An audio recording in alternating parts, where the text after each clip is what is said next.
Today, we're diving into forensic medicine, the science of how the dead tell their stories. Right. This is the big question. How does the evidence itself reveal what happened? Basically, it's where medicine meets the law. Let's see how it all works. And believe it or not, this has been going on for thousands of years. It's not a new thing.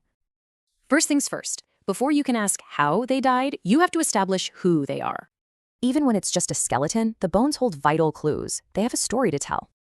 You know, the skull alone can tell you a lot, just from these key differences between male and female. It's amazing, really. Your life story, from broken bones to dental work, is written in your skeleton.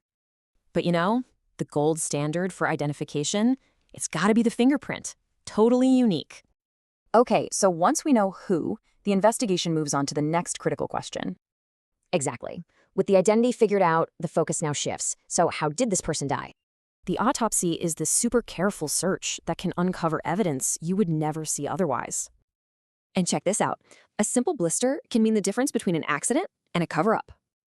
But what if the cause isn't obvious? Well, that's when we enter the world of forensic toxicology.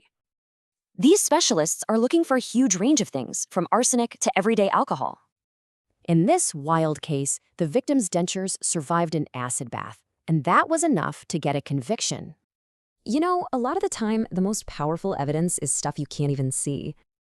Get this. That's how many sweat pores are on 1 millimeter of a fingerprint ridge. Tiny details matter. And sometimes a single-celled algae can be the key to solving a drowning case. Seriously.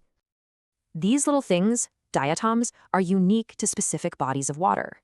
A huge clue for location. And here's the kicker. If they're found deep in the bone marrow, it proves the victim was alive.